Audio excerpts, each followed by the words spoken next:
Good evening, and thank you for joining us for the Novato Unified School District Forum for candidates representing Trustee Area 3. This year is the first year that Novato is electing school board trustees based on geographic areas rather than as at-large representatives. If you're interested in finding out more about the school board trustee areas, you can find a color-coded map on the nusd.org website. We welcome our viewers tonight, joining us by live stream on YouTube, and we encourage you to engage in tonight's discussion by submitting questions. I'm Susan Matthews, Executive Director of School Fuel, the Novato Foundation for Public Education. I would like to thank the League of Women Voters of Marin County for organizing and moderating tonight's event, and our community outreach partner, Marin Promise, for their support in promoting this event. This year, the League of Women Voters has been celebrating 100 years of following a mission to empower voters and defend democracy. Moderating candidate forums is an important part of their vision of a democracy where every citizen has the desire, the right, the knowledge, and the confidence to participate. The League is a strictly nonpartisan organization and never supports or opposes individual candidates or political parties. In addition to raising funds to support all Novato students, a vital part of School Fuel's mission is to promote community awareness of student needs and to help parents become more informed and effective partners in the education of their children. We hope that the discussion tonight will help serve those goals for all who are participating live or watching the recording of this event. And now, I am pleased to hand the reins over to this evening's moderator, League member Linda Deer. Thank you. Good evening. My name is Linda Deer, your moderator for this forum. Thank you for joining us for this candidate forum hosted by the League of Women Voters of Marin County and featuring candidates running for Novato Unified School District Governing Board, Trustee Area 3. Slide 1, please. Thank you to Novato School Fuel for hosting tonight's event and inviting the League to moderate. We are honored to be here. I would also like to thank our community outreach partner, Marin Promise. Slide 2, please. With me is League member Elaine Biagini as timekeeper. Off screen, we have Doug Cooper and Ann Batman to review questions, and Nancy Bell and Robin Dietrich providing Zoom support, along with the team at the Community Media Center of Marin. Thank you. The League is a trusted membership organization that encourages informed and active participation in government. We do not endorse or oppose candidates or political parties. In addition to promoting voter education, the League advocates for issues and may take positions on issues that arise in ballot measures. I would like to remind everyone that the candidates have all agreed to participate under ground rules set by for this forum. In order to ensure impartiality, it is the League's policy that candidate forum moderators and question review team members not be actively involved in a candidate's campaign. This evening's forum is being live streamed on the League's YouTube channel and facilitated through our partnership with Community Media Center of Marin. This event is also being recorded and will be available on our website, marinlwv.org. For broader community access, a gavel-to-gavel production will be rebroadcast on CMCM TV channel 30. Days and times will be posted on our website. I would like to briefly explain the roles of the timekeeper and question review team. To assure our candidates stay within the allotted time, they will see a box designated clock. At the appropriate time, the box will turn yellow, indicating the candidate has 30 seconds remaining for their response. The box will remain yellow for approximately 10 seconds and will then go black. When the box turns red, the candidate should complete the sentence they are on. You may submit your questions to the email address displayed on the screen, nusd@marinlwv.org, anytime during the forum. Our question review team is standing by to review incoming questions. I want to assure you they do not censor questions. They simply screen the questions to avoid duplication and check for anything inappropriate. If you do not recognize your question, it might have been combined with other questions of the same topic. Due to time constraints, we may not be able to pose all of the questions that are submitted. Slide 3, please. There are 2 candidates running for 1 seat on the Novato Unified School District Governing Board, Trustee Area 3, both of whom are with us this evening. Desmond Fambrini, Julie Jacobson. Thank you.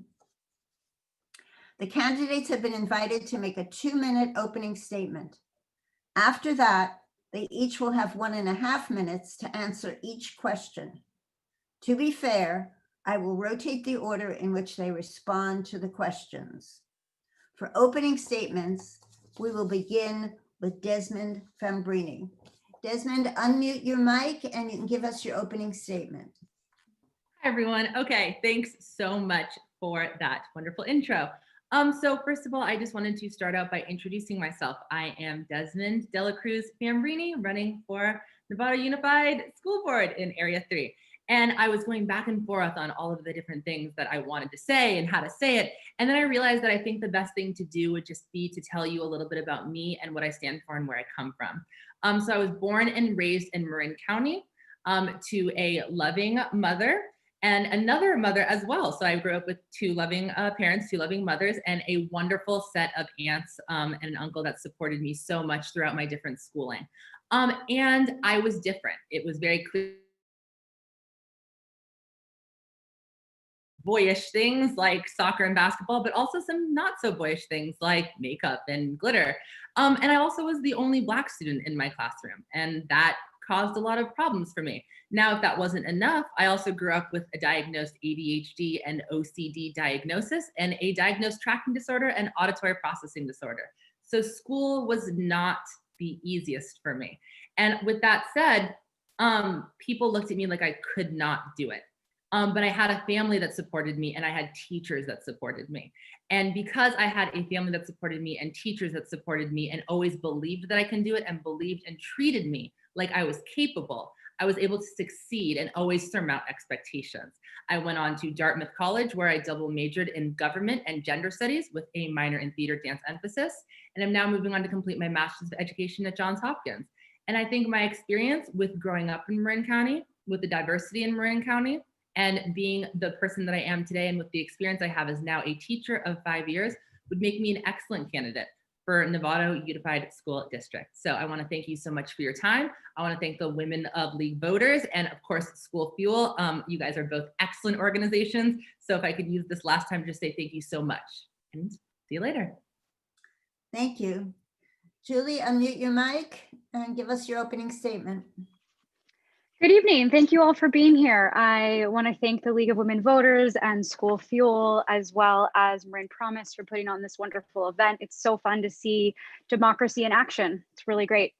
I grew up in Terra Linda. I have lived in Novato for 12 years. My children are in NUSD as 5th and 3rd graders this year.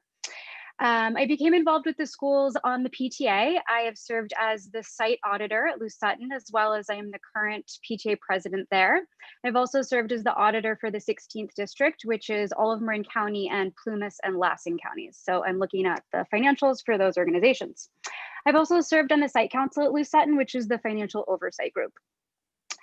What brought me to the district was a couple years ago, it came to my attention that some of the schools in NUSD did not have air conditioning, and it so happened that they were the downtown schools. It felt inequitable to me, and I started going to the school board, making public comment, and speaking with the people involved. It was a great way to get familiar with how the process works. I'm happy to say that right now, either all of the schools have gotten air conditioning or will have them installed next summer, which is fantastic.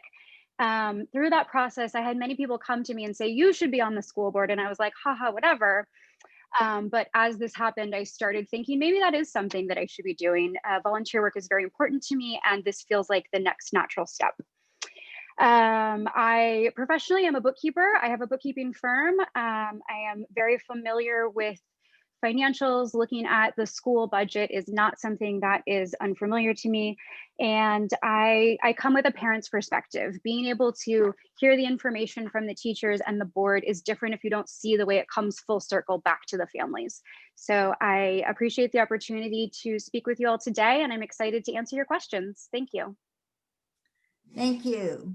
Now for the questions. We'll begin with Julie Jacobson. The first question is, what are the crucial issues, opportunities, and challenges facing the district, and how would you as a board trustee address them? Julie? Yes. So definitely the crucial issues right now are financial and equitable.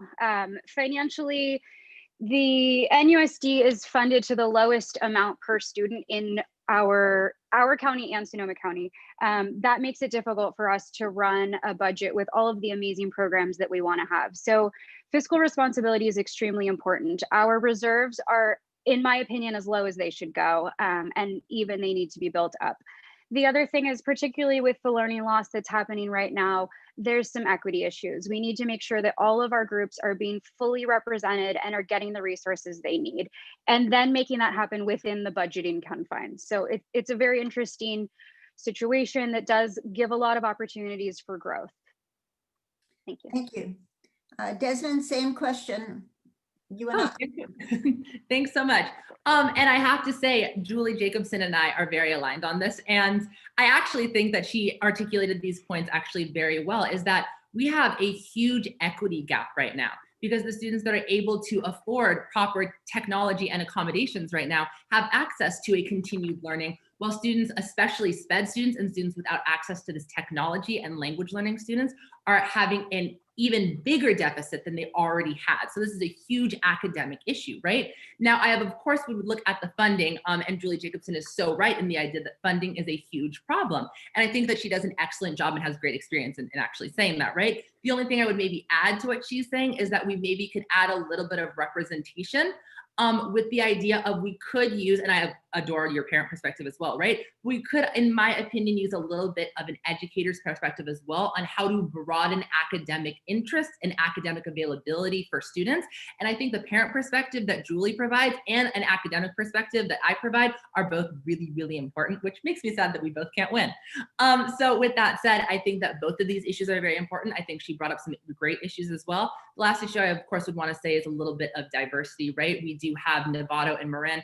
I'm very used to being the only one of color, the only one LGBTQ. And I think that it would be kind of nice if we had some of these language programs and some of these diversity programs actually represented by someone who knows what it's like to, for example, have a hairline messed up by the end of the day, which is why my camera was like this and it was getting on everyone's nerves, right? But just that's the other thing. Thank you. The next question, we will start with Desmond. You've both touched on financial health, but we're going to go a little bit deeper into it right now. Novato Unified School District is experiencing a financial crisis, now exacerbated by COVID-19. How would you assess the financial health of the district, and what recommendations do you have for facing financial challenges as we move forward? Desmond, unmute your mic, please. There you go. First of all, great question. And I could actually cheat a little bit off Julie on this one, because I think she brought up a great point, which is our funding is already quite poor, to be honest, right? And with sounding a little bit at the risk of sounding informal, it's trash, right? We have not very good funding in comparison to other districts. And what are we going to do to make up with that? Now, of course, there's the ideas of consulting fees, right? And I think that's something to look at. But here's the deal. Our finances, in my personal opinion, coming from someone who worked in Teach for America, who worked at a Title I school, right? I believe we are near that level when it comes to the idea that our students are in desperate need of resources. And what I don't see is Novato researching and reaching out for volunteer services from different educators. And a lot of Title I schools and a lot of schools in other areas that have such funding issues reach out for volunteers. And I would like to offer myself as a personal example. If this election doesn't work out, I would love to volunteer to give resources and talks and things like that when it comes to handwriting and how to teach that on Zoom, how to teach writing on Zoom. I think we need to maybe lower a bit of our consulting fees a little bit and find volunteers, because we have students that are really in need of it. I hope that answers your question. Thank you. Julie? Great, yes. So I do want to look at our income generating sources. Only cutting is not working. It's not giving our kids what they need. So we need to continue to look at how can we generate revenue. We have some properties that can be doing some things. Our district has developed an amazing proprietary software that, if could be sold to other districts, would be a way to make money. So I think that's important. I also think that knowing that we're funded at a lower rate because of taxes, and because our property tax will run out in a couple years, that has to be something that's looked at again to be brought in.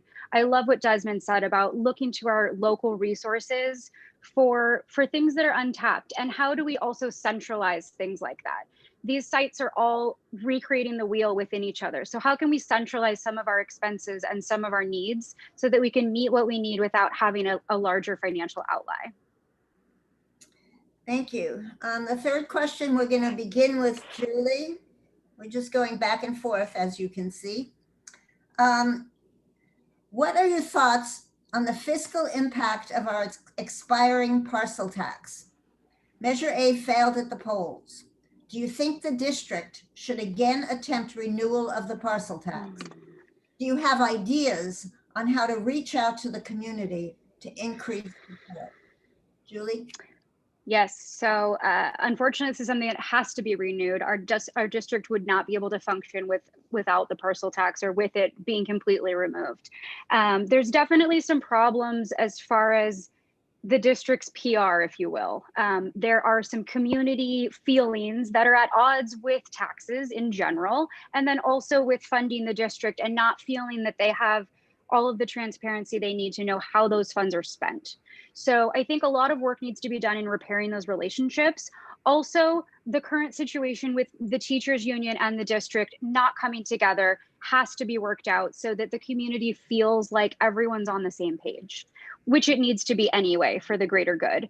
So yes, I think that the measure has to be relooked at. We need to do some work with repairing the relationships, and then we do have to go out for it again. And it was not popular in some people's opinions to have the escalator, but you cannot do as much with money 5 years from now as you can today. That's just basic economics. So you have to add that in, even if it's not popular. So we need to fix the relationship to make it a popular idea that will pass. Thank you. Desmond, same question. Great, thanks so much. And again, I think I find myself building off of Julie's ideas too, right? Because we have a parcel tax that is 100% required and went into effect, what, like 1992? I mean, it's been a long time coming with this $250 that we needed, right? So we need the income, right? And exactly like Julie said, right? We can't necessarily cut expenses. We also need to generate income. And unfortunately, although it makes us somewhat unpopular, we're going to need to align and make this a positive deal. We need to make this a positive thing, right? So of course, right, being on school board, it's not necessarily would be me or Julie's job to really push it through or to really get all the nooks and crannies, right? But what I think either me or Julie could both do, right, is represent the community, represent the teachers, and represent the families. And if we represent each community member, each family, and the district, and show what we're going to be doing with this increase in funding, right? That way we're going to get a community support. And if I could just loop in the past point, right? If we are able to advocate for teachers and parents and students and show the projects that we're going to be doing with this funding, right? Then we're also going to garner volunteers that's going to further supplement our kids' education, right? So it's not just a story of alignment when it comes to the budget, but an alignment of a sense of what we are getting done with it. And I hope that works out. Thank you. To our viewers, just as a reminder, you're invited to submit questions to nusd@marinlwv.org. All right, we're going to move on to question 4, and question 4 is going to begin with Desmond. How would you assess the condition of the district's facilities today? Do you think Measure G funds have been used wisely? And do you have comments on the use of the remaining funds? Desmond? That is a great question. And I think that what we need to realize is that when we use these funds, it's not, to speak somewhat informally, we don't necessarily need to be making things pretty. We need to be making things effective, right? An effective classroom is not necessarily a pretty classroom. So do I think that they have been used effectively? Sometimes, yes, right? But a new coat of paint or a new statue, right, is not necessarily going to fix the problem. Me, of course, being a teacher, I'm biased. I'm wondering if we could use these funds for supplies. I'm wondering if we can use these types of funds and reallocate them for things that don't have structure, right? We're online right now. That's big. Where's the idea of Zoom structure? Where's the idea of better breakout rooms? So it's the idea of, I'm sorry to somewhat dodge the question, right? But yes, we have more finances and we need the structure and we need the schools looking nice, right? We want to go to nice schools, right? But sometimes a little bit too much on the walls isn't really going to help anyone besides a distraction when it comes to the students. I'd much rather spend the money on curriculum and things that'll actually make a difference with students' actual learning than to make things look pretty. Thanks so much for your time. Thank you. Same question, Julie. Yeah, thanks.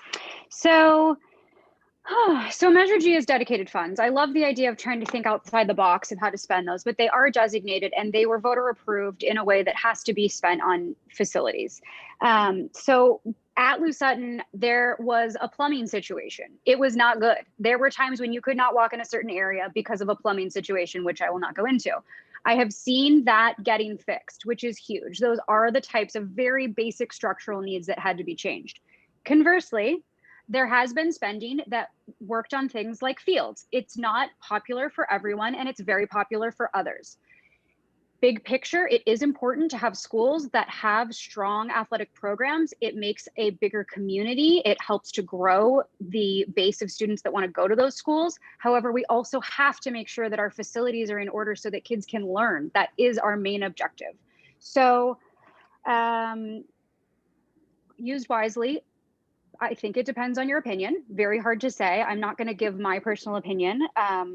There were some places that could have been different. And then remaining funds. So the rest of what's being used has been allocated to a lot of really strong physical property needs. So things like plumbing, and it has a outlay for every site of what needs to be done. The maintenance department has done an amazing job actually looking at everything that needs to be done, but this will not fix everything. The end of the money will come before the end of the problems, unfortunately. Thank you. The next question, we're going to begin with Julie. It's the fifth question. School reopening. Recently, tensions are running high among students, parents, teachers, and administrators regarding distance learning, plans for returning to schools, and negotiations of teacher contracts. What role do you think a school board trustee plays in these disputes? What do you think you could do as a trustee to help increase trust or improve communication between these parties and the community? And again, we're starting with Julie. Yeah, so this is major. This is what it's all about right now. First off, communication. It's one of the 4 things that I have on all of my literature about what's important to me. I feel like there is a lack of communication between teachers, the district, the union, parents, sites, everyone. It's not good. All of that needs to be fixed. I personally believe myself to be someone who is very good with communication and with relationship building. That's what needs to happen. I also think that TK through 5 needs to be back. Desmond's teaching in a classroom with his students. That's what needs to happen for these kids. We have to find a way to make it safe. We also need to be doing the right things to make the upper grades safe. There's a thing happening right now where the cohorts are not actual strong cohorts. So of course, the teachers are not going to agree to go back. That's not what they thought was going to happen. There is a communication problem.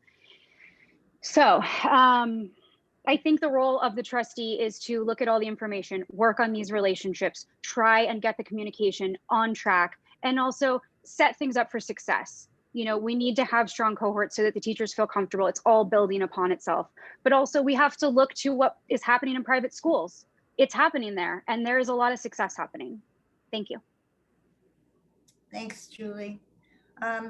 Same question to you, Desmond. I agree. And the idea of schools right now and the amount of loss of learning is intense, right? And I have to say that I completely agree with Julie. It comes down to communication, and Julie is a great communicator. I do have to say that, right? She totally has my side on that. I completely agree. Here's where the issue is, right? If I could further this point a little bit. With this said, I feel this is where my identity as a teacher has its greater impact on the school board. I think the school board is missing an educator's perspective to point out issues that are not necessarily being addressed. For example, as an educator right now, I can tell you what the largest issue is. It's school safety is a huge deal, right? And we have the masks. We have these crazy shields that we wear, face shields and masks and dividers, and we have all this stuff, right? It's important. But here's what we're forgetting. There's a lack of communication that's causing kids to come into the classroom. They're safe, and then they exit the classroom and they go have play dates and they get sick. And that's the issue, right? So since there's a lack of communication, teachers don't feel it's safe. They don't want to go back because somewhat it's not, right? And that whole issue is the idea that it's because we don't have people in government that are actually in the field seeing it all go down. So I think I do provide somewhat of a unique perspective, and I would like to give that perspective to the school board if possible. Thank you. The next question is going to go to you, Desmond, first. The question is, please discuss your views on the importance of mental health and wellness programs within our schools. What is the Board of Trustees' role in supporting wellness? Please do not limit your answers to challenges specific to distance learning. And so at the end, did you say specific to distance learning? Right, we don't want you to limit it to just okay, thanks so much. Thanks so much. Also, and again, this is a great question. And we are looking at ourselves now on Zoom all the time. And mental health is a huge aspect. And like I said, and there was a great Marin IJ article that had great quotes from Julie and great quotes from me. Just because something is awkward doesn't mean it is difficult, right? I was talking to you guys just before and you're like, your thing needs to be up. And I'm like, no, my hairline is not good right now. I'm Black.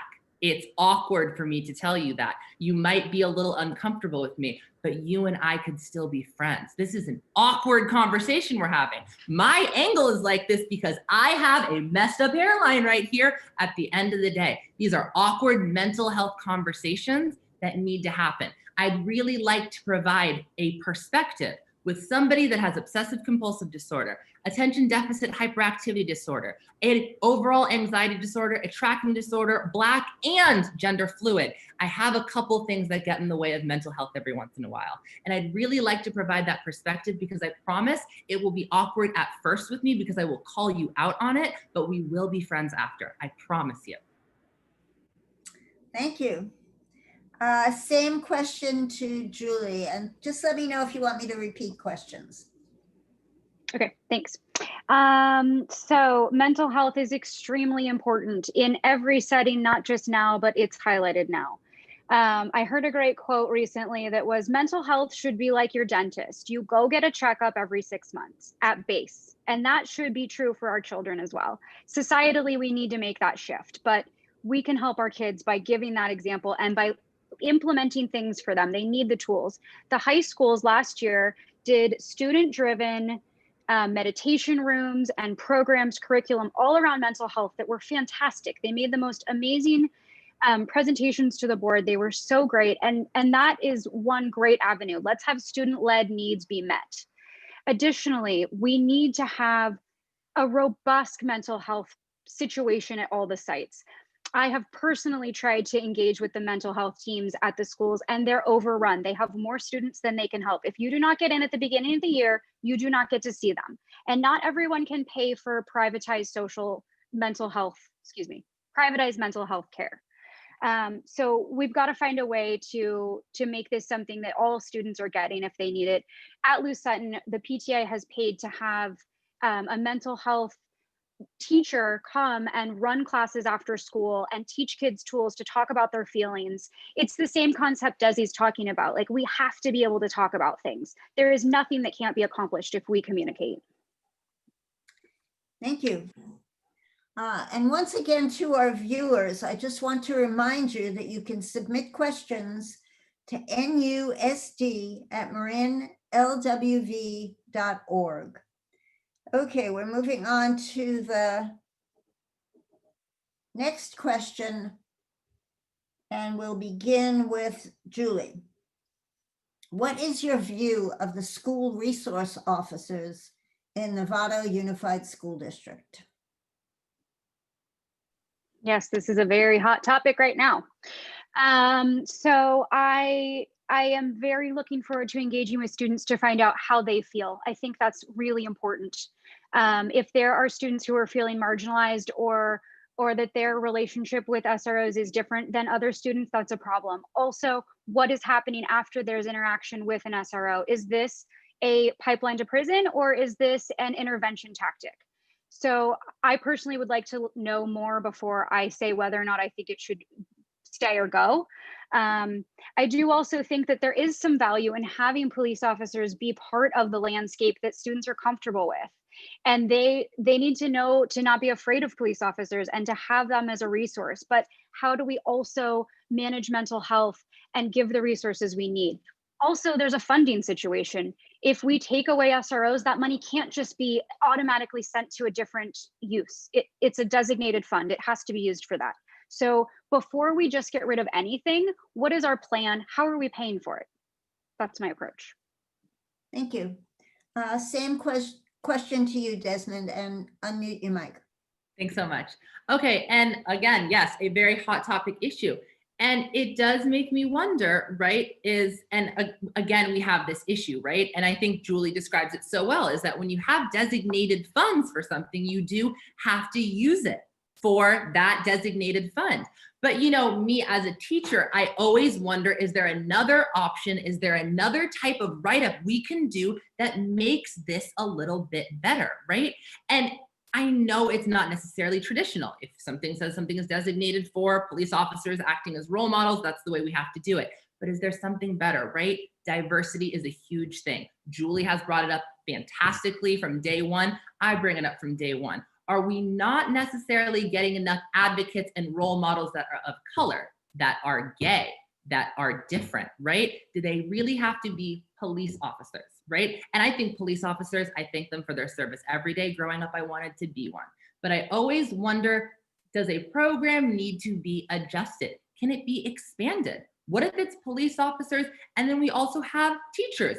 But who, I don't even care, right? But always I come from the sense of really good plan. I understand that there's funds designated for it.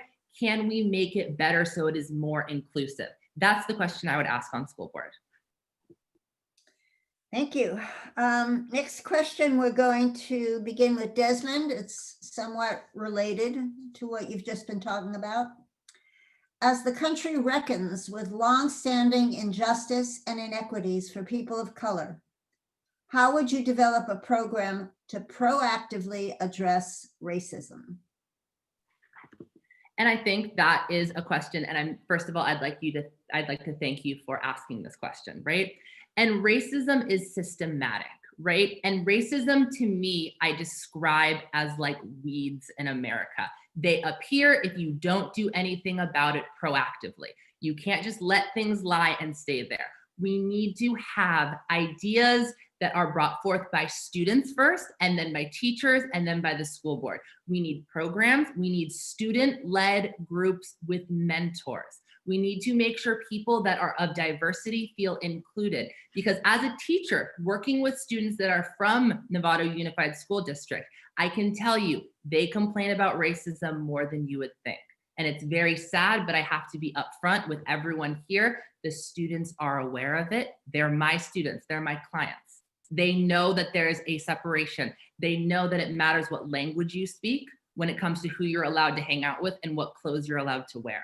And that's not okay. So I think we again come back to communication. We need to have some really awkward conversations, get some information, and put some serious student seminars and serious teacher seminars together to get that communication going. Otherwise, we are going to be in big trouble. Thank you so much for this question again. Julie, same question.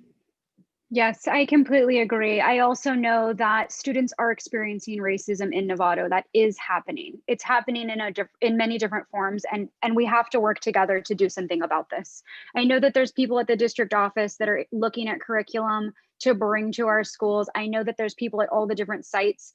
Even at Lou Sutton, we have a team that's looking at how can we bring curriculum to our students at every age group so that this can be. Our country has to work from our children, from us and our children out. We can't, it's not going to happen the other direction. This is how we have to make these changes, is our work now with our children.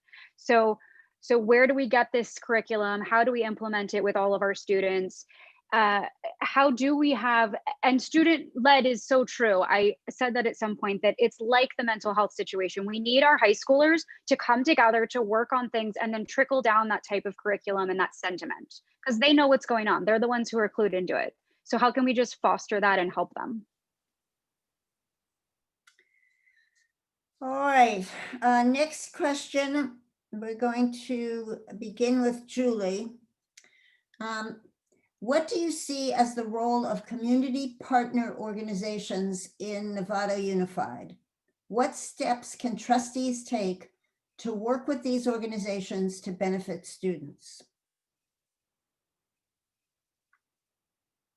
Do you have any examples of current community partners that you're speaking of?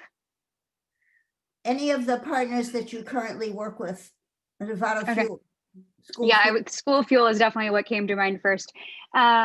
School Fuel is an amazing resource that gives out fantastic grants to all of our sites. They have been so helpful. There's a greater organization that they work with that collects money and distributes it throughout the county, and they're amazing. I do think that there's some room for other types of relationships.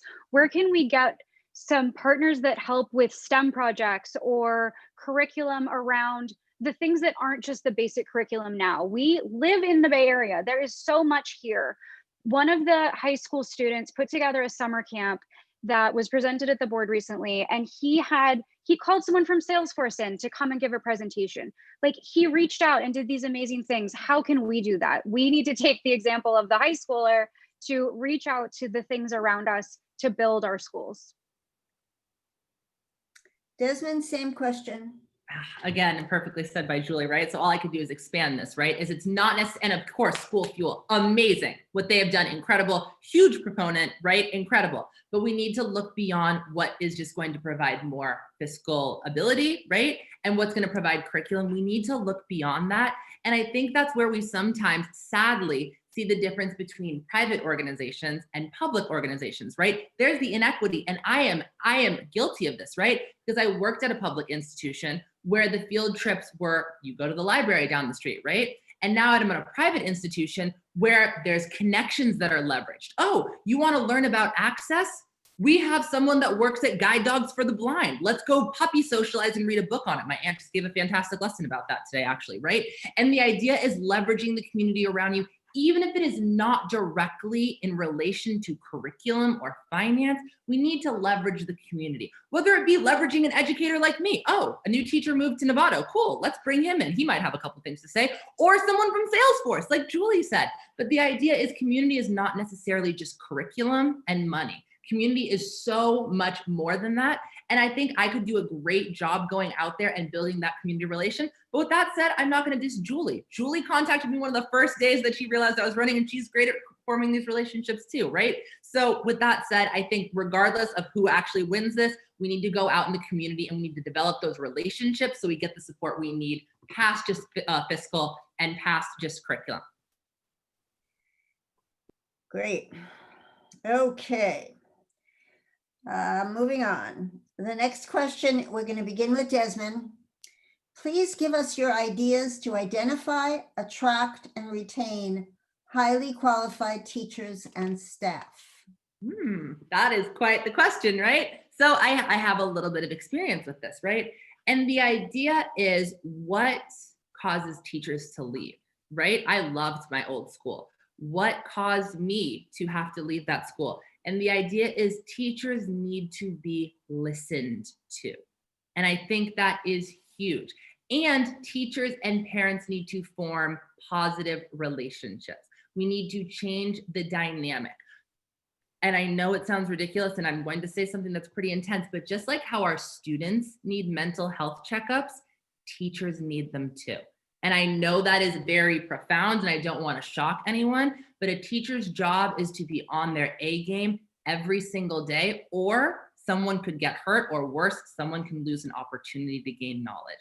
So we need to treat our teachers with just as much respect as we teach our students, because you can't have one without the other, right? So if that means implementing a new mental health program for teachers to prevent burnout, I'm all for that. I'm all for shaking each teacher's hand personally to make that happen. But the point is, teachers need to be heard and respected, or they will leave for a career that pays more and is easier, but is less rewarding and makes less of a difference. And that's why I'll always stay in the classroom, right? So I believe that it really comes down to forming that positive relationship and protecting mental health. Thanks so much for this question. It means a lot. Thanks. Same question to you, Julie. Yeah, Desmond touched on something fantastic there about teachers' mental health. That is definitely an area that we could bring value to the jobs here. I think salary is a factor. It's going to be. You know, how do we make our budget so that we can fund teachers' salaries in a way that makes it so they don't have to live 2 towns away? That's a real reality for a lot of our teachers. And being part of the community where you live and where your kids go to school and teaching there has a huge value. It's something that a lot of our teachers are able to do, some are not, but the ones who are speak on that often about how important that is to them. I think that also the communication factor. I mean, we have to be working together with our teachers so that they feel valued in the way that they should from the whole organization.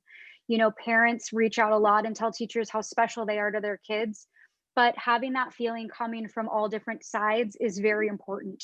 So how can we fix these relationships? How can we value the union, but also value the individual teacher? Where is that place? Thank you. The next question is going to go first to Julie. What are your thoughts about how students with special needs are being served in the district? How would you improve these services? Julie, you start. Yeah, so I reached out to many of the special education families. I wanted to know what was happening for them, how it was going. And I got a lot of interesting feedback. They're not extremely happy right now. And we've lost students that have moved. Their families have moved away because they wanted a better opportunity for their children. And that is a travesty for our communities. Special education students in any form only enrich our community because it's another form of diversity. And we don't want to have a situation where special education students need to go to other parts of Marin or Sonoma to get a quality education. So how can we improve our current program? How can we again get better communication with the parents and the teachers and the administrators so that those families feel supported, get what they need? We need to have timely IEPs. We need to have timely reviews of what's happening. We need to have consistent meetings between the administration and the families so that those families are getting what they need and so that their voices are heard. They know what's going on with their kids. They have that information. Even the communication with the teachers and the, I'm going to say it wrong, so I'm not going to go, but all of the different types of teachers that work with those students, communicating with the families as well. That should be something that's happening freely and with support. Thank you. Same question to you, Desmond. And this is an important one, right? And working in special education, I'm going to, unfortunately, side with Julie on this one. And this isn't coming, this is coming from someone who's talked to parents, and this is coming from someone who's now had to bring 2 students into his office to finish their testing so they can go back to school being like, here's my reading speed, here's my reading comprehension rate, because the tests can't be currently finished at Novato Unified. I had to do it myself to my neighbors. It's a thing. I'm like, you need to come down to the office. Your kid needs accommodation. I know you, and we need to get to the point where we're doing that at the Unified School District, right? Because here's the deal. When it comes to learning disabilities, you think Zoom is difficult when you are neurotypical?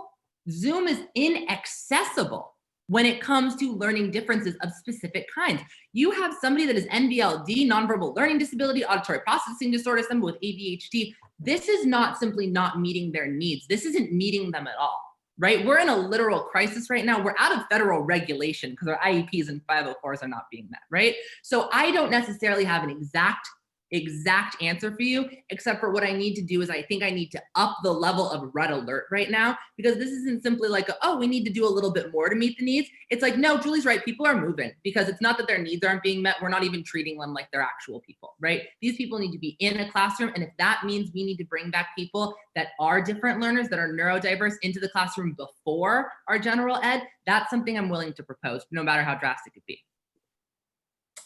Thank you. This is going to be the last question.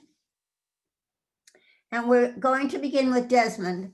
We've touched on this in a variety of questions, but now hopefully we can take a bit of a deep dive as a final comment. What strategies would you employ to maintain and enhance vigorous community engagement? Vigorous community engagement, right? And I think that is absolutely key. And when it comes to vigorous community engagement and engaging with the community, we need to prevent the idea of one idea is going to fix it.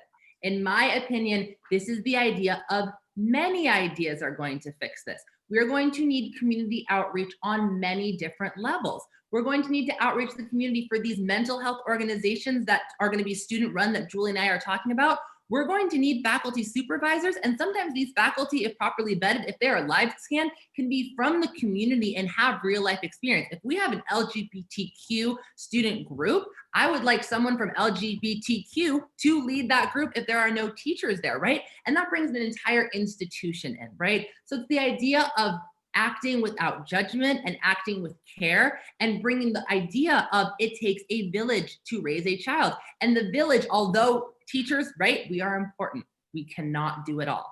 We need everyone. We need parents like Julie. We need teachers like me. We need federations like the Women's League of Voters and School Fuel. We need to do it together. And it's not one big idea that's going to make that happen. It's a lot of little interactions, starting with things just like this forum, which I thank you for. Right? So the idea of we need on every step of the way, not one idea, but every single step of the way, every single budget, every single idea, every single policy. How do we include the community on this with everyone, not just one? Thanks so much for the question. Thank you. And finally to you, Julie, same question. Yes, great question. Really quick, paraeducators was the word I was trying to find. It was gone from my brain, sorry. Okay, so strategies with community engagement. I firmly believe that you have to go out and ask people how they feel and look them in the eye and talk to them. People will say a million things on Facebook all day long, and when you really need to know how they feel, you can't find them. So I have always taken the approach of I go and talk to people, find out how they feel, talk to as many different groups as possible. I will continue to put myself out into the community to find out what the community is feeling. I will also keep an eye on social media, because that's how you get a tenor of what's happening. Some of the trustees not having their finger on that pulse has been problematic in the past, with a grain of salt. Also, I love what Desi said about we also need to engage our community at all times in every way. So how are we engaging with them? If people are invested in our community, they're not going to vote no on the tax. If they come and do a reading program once a week because they're a grandparent, they want that school to succeed. That's the place where we make that connection, where they understand the value of our schools. Thank you so much. That concludes the question portion of the forum. Before the candidates make their closing statements, I want to share some key information about this year's election, particularly on how and when you can vote. We are fortunate to have an outstanding elections department in Marin County, headed by Registrar of Voters Linda Roberts. Be assured that the counting of ballots for this year's election is being conducted with the highest level of security, honesty, and integrity. Election day is officially November 3rd. You have until October 19th to register. After that, you'll have to go to the elections office to register and vote in person.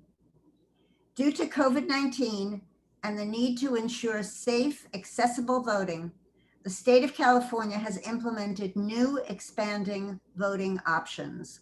Slide 4, please. All active registered voters in California will automatically receive a ballot in the mail. Vote by mail ballots were mailed out to Marin County voters last week. Voting by mail, now underway, is the safest way to vote during a pandemic.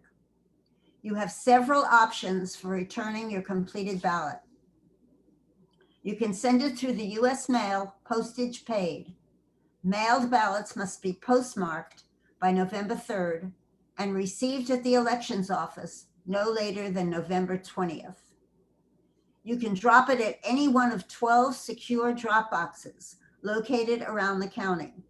A list of authorized drop boxes is included with your ballot.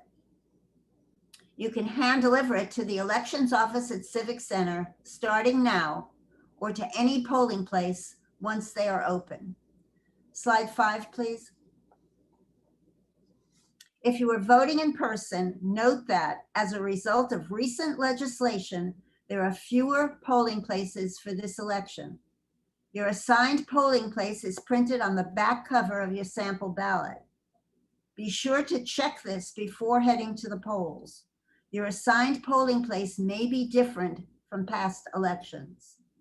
There will be 29 consolidated polling places open for 4 days, October 31st through November 3rd. Masks and social distancing will be required, and a limited number of people will be allowed inside at any one time. It is also possible to vote in person at the Elections Department in Civic Center during regular business hours from now until Election Day. New legislation allows processing of ballots to start as of October 5th. Vote by mail ballots are counted as they're received at the Elections Department. Counts from ballots received 3 to 5 days before the election will be included in election night results. Make a plan now and vote safely. For more information about Dropbox and polling locations, go to marinvotes.org or call 415-473-6456. Thank you. At the end of this forum, there will be a slide listing several additional websites that we recommend for more detailed election information. And now the candidates will make closing statements of 1 minute. We will go in reverse order of the opening statements, beginning with Julie Jacobson. Julie? Okay, I want to thank you guys so much for this. So many great groups coming together. I want to say that I personally believe in giving 100%, if not more, to everything I do, and I will bring that to the board position if I am given the chance to serve in that capacity. Just a recap of the 4 pillars of my campaign: the parent perspective, very important to close the loop of the information that's happening. Equity, how do we look out for the equity of all of our students? Communication, all of our groups need to be communicating better: the community, the teachers, the parents, the sites, the children. Fiscal responsibility, that has to be at the forefront of what we're doing.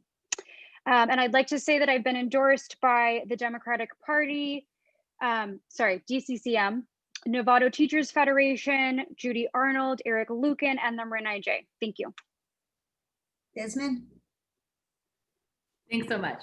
Okay, so, and I did have a little thing of what I was going to speak out. So I'll say a little part of what I had planned, which is the idea of me and my experience and my passion for education really will make me an excellent board member, and I will fight every day, just like I fight for my students every single day. And there was quite a bit more I wanted to say in regards to communication being necessary and the idea of curriculum being revitalized. But instead, I want to take the rest of the time to say, everyone watching this, we need to up our level of passion and commitment. And if we do half of the things that Julie and myself have talked about and that this forum has allowed us to work on, we will make huge strides. So we need to get out there, we need to vote, and then we need to follow through, because the idea of this communication, this idea of this community partnership can't just be voted on November 3rd, right? And then forgotten about. we need follow through. So I beg you, regardless of what the choice is, follow through with your decision. I promise I will. Thanks so much. Thank you. That concludes our forum. Thank you to Novato School Fuel for hosting tonight's event, to Marin Promise for their support. Thanks to the candidates for participating, to Elaine Biagini for timekeeping, Doug Cooper and Ann Batman for reviewing questions, and to Nancy Bell and Robert Dietrich for Zoom support. And special thanks to the team at CMCM TV. We could not have done this without you. A video of tonight's forum will be posted on the League's website in the next few days. Slide 6, please. For more information about the election, the candidates, and the ballot measures, visit the League's website at marinlwv.org and click on the Voter's Edge logo. Here are some additional recommended websites. Thank you. Thank you again for joining us tonight. And most importantly, thank you for voting. Good night.